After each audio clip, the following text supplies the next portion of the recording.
Not long ago, following the United States Revolutionary period, when George Washington was the United States President, and the forefathers of this great nation had drafted the Constitution, the capital of this country was founded.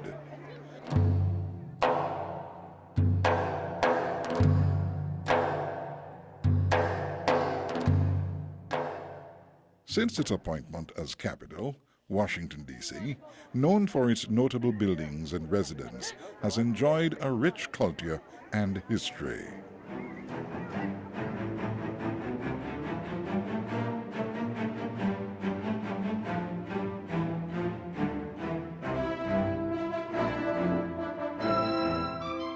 In the early 1800s, bordering the scenic Potomac River, two elegant and aristocratic residences stood side by side, the Vannis Mansion and the Burns Cottage.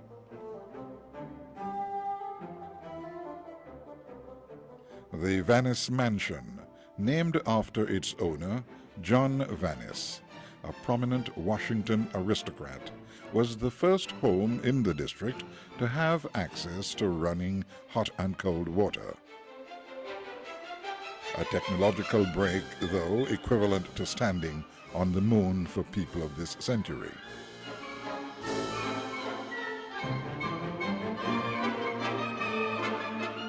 After the death of Mr. Vannis, the property passed on to his heirs, who chose not to occupy the mansion. The home remained uninhabited for many years, until strange and unexplainable stories arose of supernatural occurrences within the house. Neighbors reported that on the night of the anniversary of Vannis' death, 6 headless white horses galloping wildly through the grounds appeared, hoping to ride with their master one more time.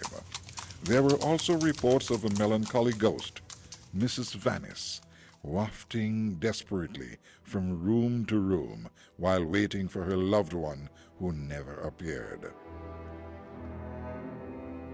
The mansion was re-inhabited in 1850 by Thos Green, son-in-law of Thomas Ritchie, a celebrated Richmond editor.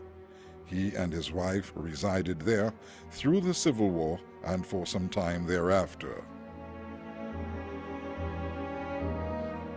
Soon after the frantic chaos which followed the assassination of President Lincoln, the mansion again became the object of rumors. This time, though, it caused more panic and alarm than the ghost stories. It was alleged that Lincoln's assassin, John Wilkes Booth, and his co-conspirators originally had planned to kidnap Lincoln, holding him hostage in the Vannis Mansion's wine cellar until he could be transported across the river to Virginia. Not taking such allegations lightly, the United States government imprisoned Mr. Green and his wife for 6 weeks in the old Capitol prison while they further investigated the matter. When the rumor was proven to be false, Mr. Green and his wife were released. In 1889 to 1890, delegates from the nations of the Americas assembled in Washington, D.C. for the First International Conference of American States.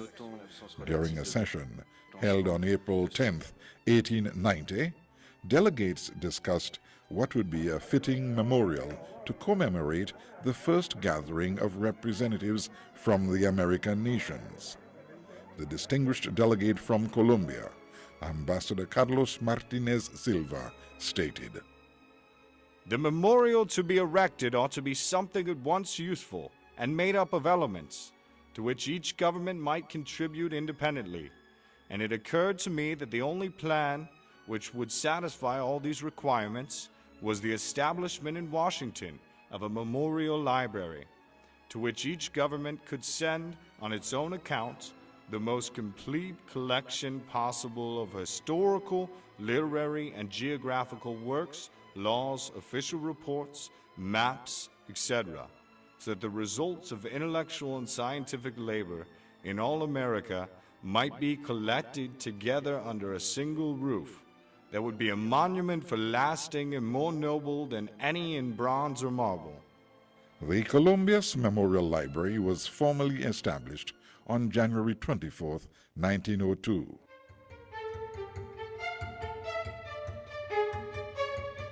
The land on which the Organization of American States, known as the OAS, now stands has a rich history, and it has played a formative role in the early years of this nation. It is fitting indeed that such a spot be the site for a new kind of home, the House of the Americas.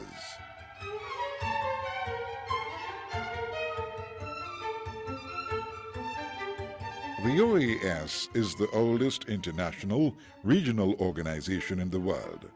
Created over a century ago at the first Pan American Conference held in Washington, D.C. during the autumn and winter of 1889 and 1890.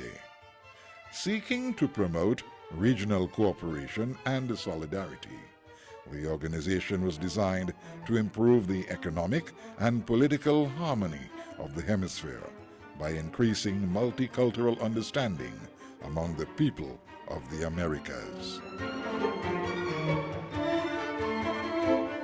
With each successive Pan American Conference, held in 1901 to 1902, 1906, and 1910, the responsibilities of the organization were broadened, and although the name was changed from the International Bureau of the American Republics to the Pan American Union, the basic goal remained the same: to provide a forum for economic, political, and cultural cooperation among the republics of the hemisphere.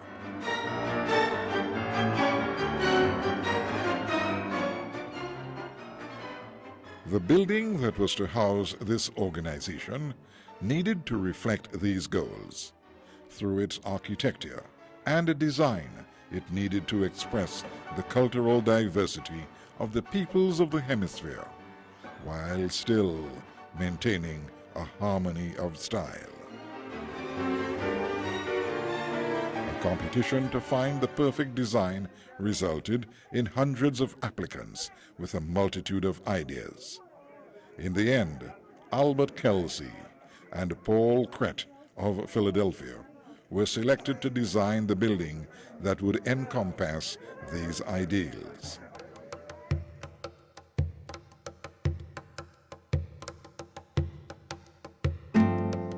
Washington, D.C. was chosen as the site of the building because of its importance in the international community and its serene beauty, but most importantly, because it was the only city in which all the American republics had diplomatic representatives.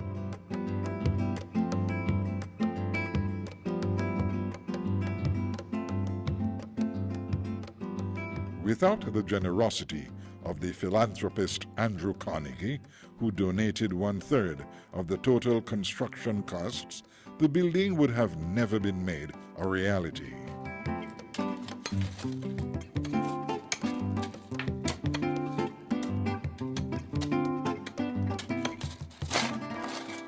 Construction began on April 13, 1908, and the cornerstone was laid on May 11, 1908. Nearly 5,000 people turned out to witness this event, including the President of the United States, Theodore Roosevelt, Andrew Carnegie, and countless other curious onlookers and notable dignitaries.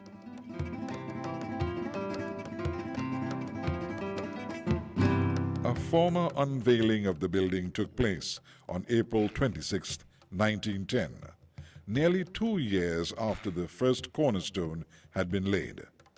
President William Howard Taft presided over the ceremony.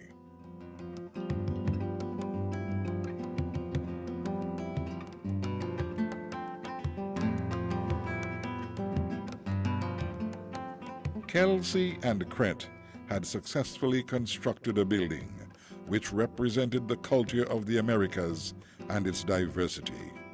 The building was to be the home of the American republics, as noted by John Barrett, Director General of the Pan American Union. Every one of these republics has its private home, where their representatives may meet as children in the house of their fathers to discuss all questions which may arise or to commemorate glorious days.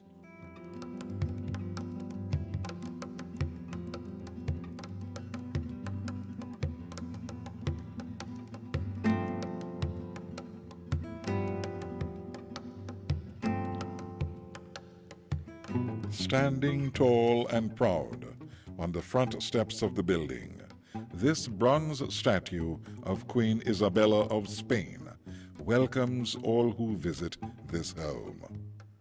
It was Isabella who helped Christopher Columbus in his voyage to a new world, which radically changed the course of history.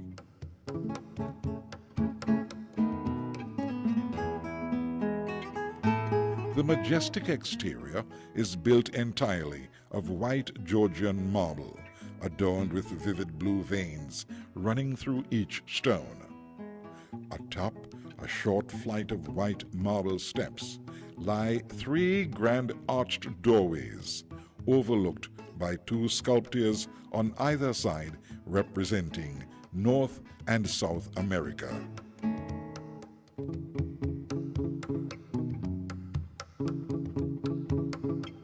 The woman on the left represents North America and denotes maternal instincts as she wraps her arm protectively around a young boy's shoulders.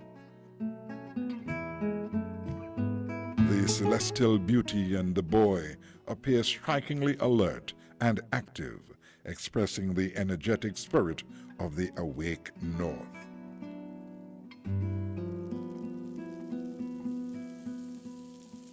At the opposite end of the arched doorway, the South American figure, young and strong, has a softer, more sensuous quality, expressive of tropical ease. The woman holds an olive branch, expressing the hope for perpetual peace in the region, and the boy carefully bears a winged globe.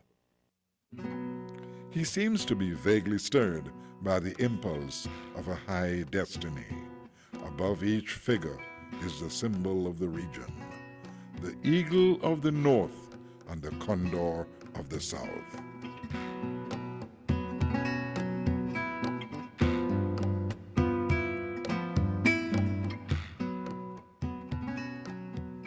The Latin American character of the interior is echoed in the bronze grilles of the 3 gates.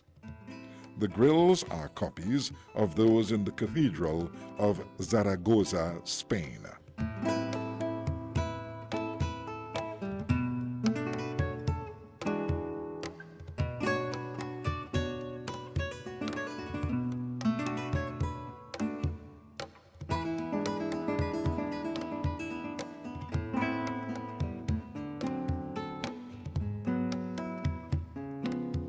The letter A above the arches stands for the Americas and emphasizes the idea of peace and unity in the hemisphere.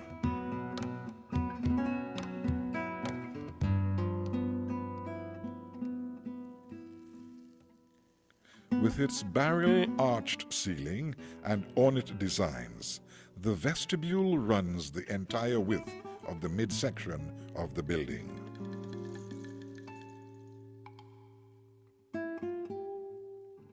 Directly facing the entrance are 2 bronze medallions in low relief, symbolizing peace and enlightenment, echoing the main goals of the organization.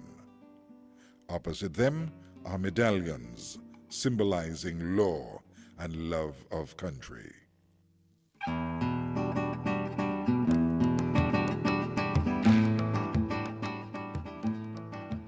The 3 arches at the entrance are balanced on the opposite side of the vestibule by 3 corresponding arches through which one can peer into the patio.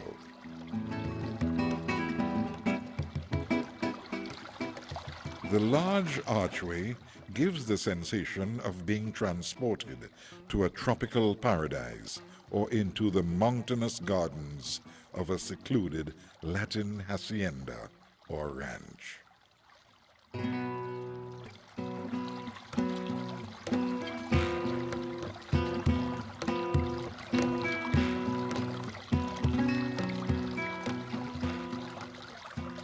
The graceful Aztec fountain, located in the center, maintains the calming sound of trickling water as the surrounding thick tropical foliage from all over the Americas embellishes its surroundings.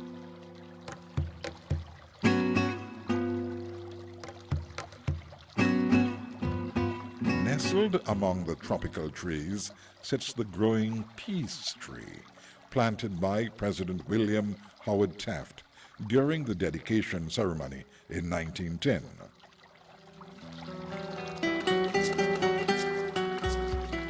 Over the garden, a glass ceiling allows the welcome sunlight to radiate its glow, giving a feeling of warmth that can be enjoyed while indulging in the tropical setting.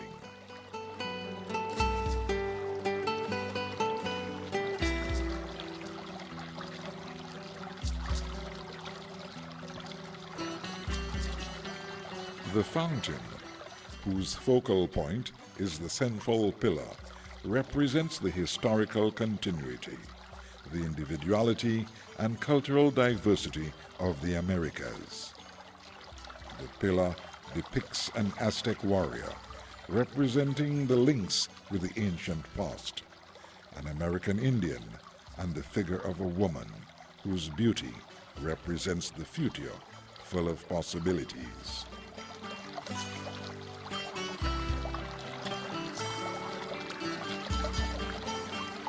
The pillar is located in the middle of an octagonal basin and crowned by snakeheads and a circular basin from which the water gently descends the fountain.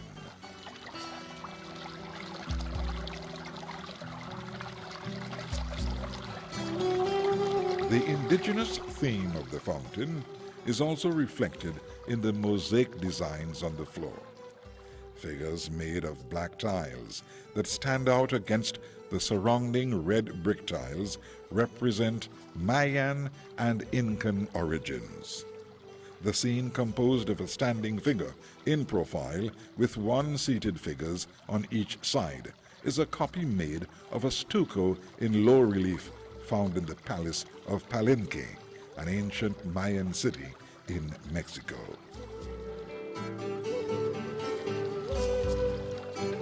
The other group of tiles shows 2 seated figures, one cross-legged and the other making an offering to God. The 16 small figures that are repeated are copies of figures at an altar at Copan, another Mayan city in Honduras. The 2 large figures on either side of the patio are copies of a monolithic gate at Teotihuacan, Mexico. The terracotta frieze depicts the colorful coat of arms from various countries, and in between these shields are the names of pioneers who played important roles in winning independence for the Americas. In this polychrome frieze, there are 24 coats of arms with a nameplate between each pair. Of each pair, 1 coat of arms bears the balanced scales of justice and equality, and the other a broken chain, symbolizing unfettered freedom.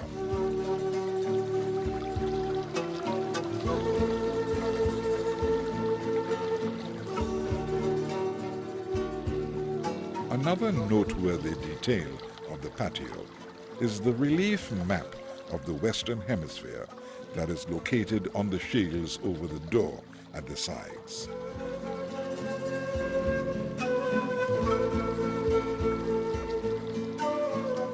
The The architectural and decorative quality of this patio is strikingly original.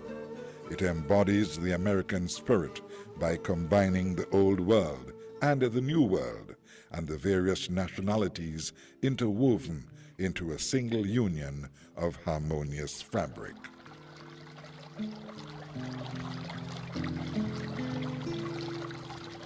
In this ensemble, the colorful ornaments contrast with the striking simplicity of the white stucco walls, whose bareness is disguised by the lush foliage.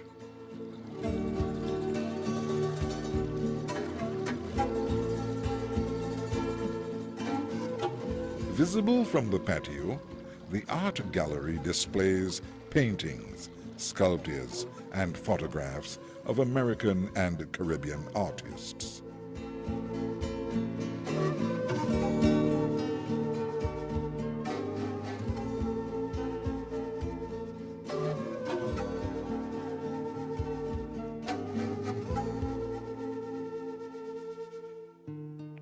The staircases are located at both ends of the vestibule and are made of Tennessee marble.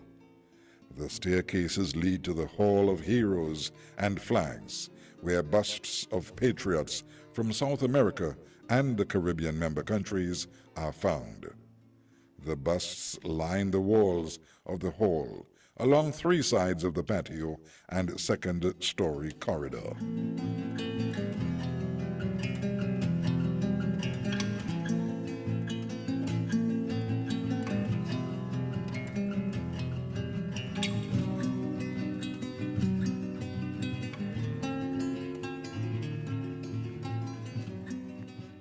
The Hall of Heroes and Flags serves as a prologue to the Hall of the Americas, which is connected by 5 towering entrances along the side opposite the staircases.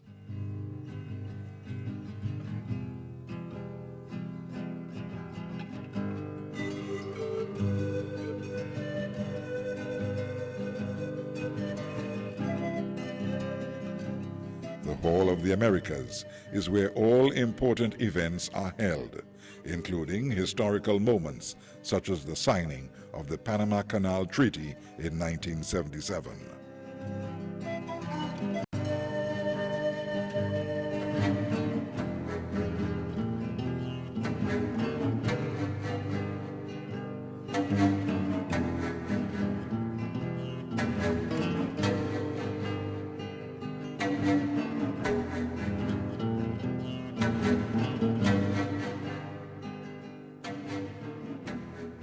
From its polished oak floors to its vaulted ceiling, the room evokes dignity and detail.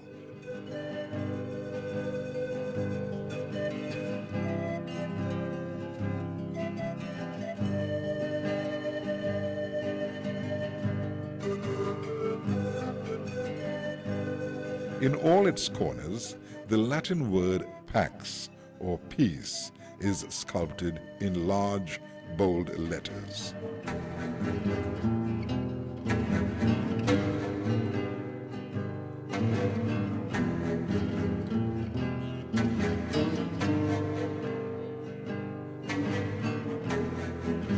The chandeliers are made from rock crystal and were designed by the House of Tiffany when the building was constructed at the turn of the century.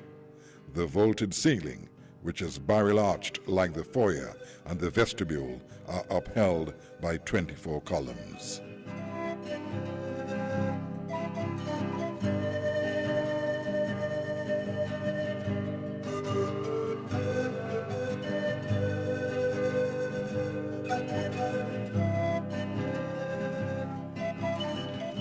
The far wall contains 5 arches and stained glass windows that includes the coats of arms and symbols of some of the original member nations. The windows open up to balconies that overlook the Aztec garden.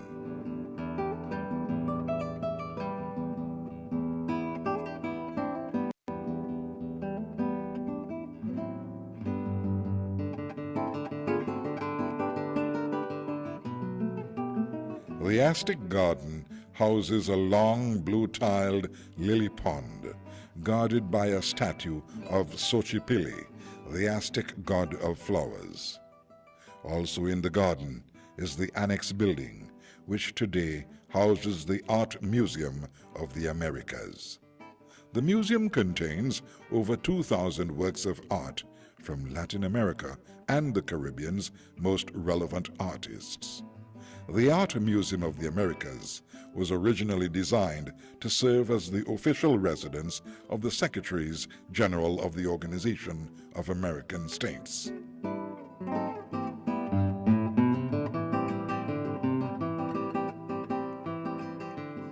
The architecture of the museum exterior is embellished with decorative iron grillwork, including a work by Samuel Yellin, the prominent wrought iron craftsman from Philadelphia. The museum's interior includes a graceful spiral staircase that connects the entry level with the first and second floor, and a veranda terrace of richly colored tiles in patterns modeled after pre-Columbian sculpted facades of temples of Mexico and Central America.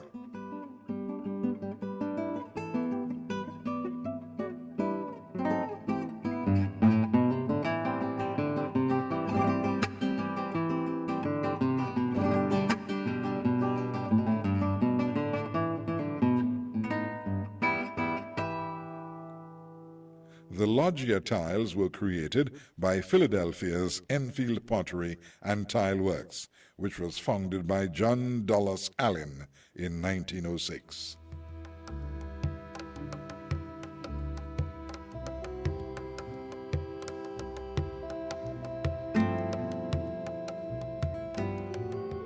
At the south end of the Hall of the Americas is the Francisco de Miranda Room, named after a great Venezuelan general, and was intended to be used for the regular meetings of the governing board of the former Pan American Union. The entire color scheme, including the ceiling, is two tones in brown and gold. The walls are covered with dull yellow brocade that continues up to the border of the gilded bronze frieze.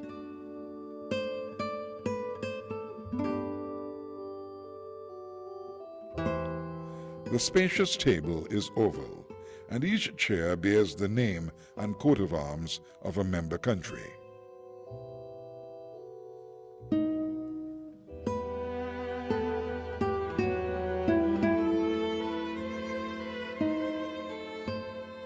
One of the most impressive features of this room is the bronze frieze, which is comprised of tall panels divided into sections. Their subjects illustrate early struggles and defining moments in the history of the New World.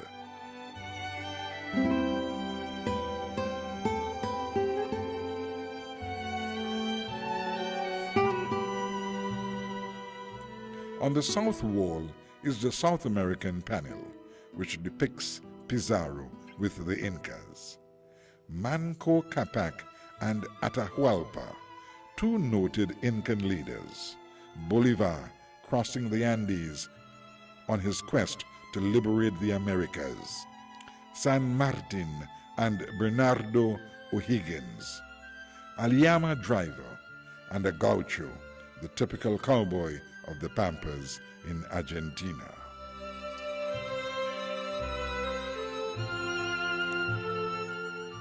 The northern wall is covered with the Mexican, Central American, and Caribbean panel. The midsection depicts the era of the Aztec kings. On the ground lay two elderly Indians lamenting the fallen greatness of Mexico. Huatimoxin lifts his standard. Montezuma passes borne on the shoulders of his attendant lords. Besides Cortez walks Marina, or Malinche, the conqueror's native interpreter and mistress.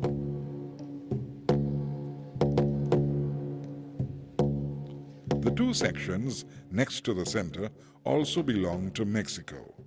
They're the famous stela from Copan, used to frame the figure of an Indian wrenching gold wealth from a rock can be seen.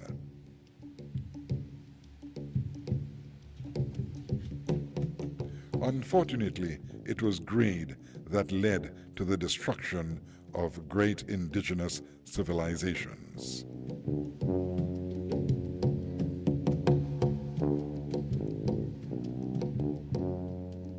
The right-hand section belongs to Central America and shows Balboa in September 1513 claiming the western seas in the name of the King of Spain.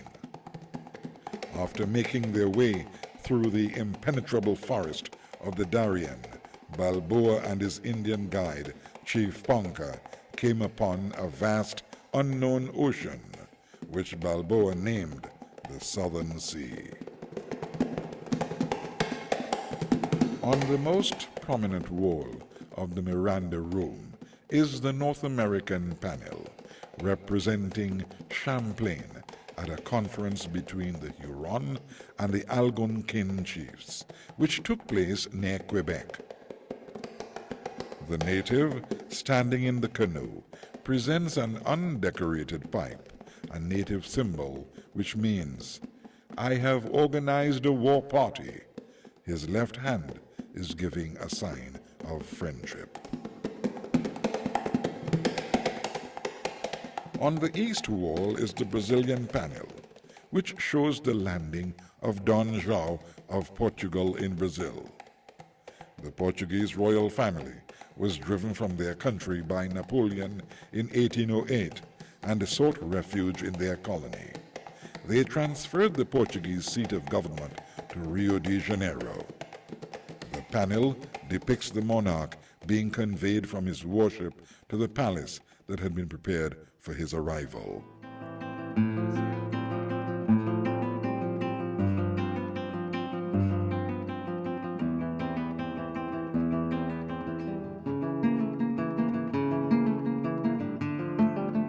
The new council chamber, or Simon Bolivar room, is the heart of the organization.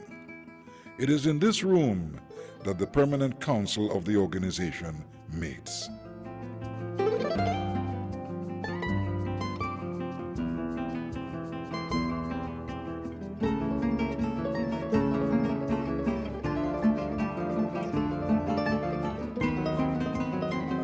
room was built in 1960 and remodeled in 2005 to accommodate the growing number of ambassadors, staff, and press, along with the changing technology needed for simultaneous interpretation and television broadcasting.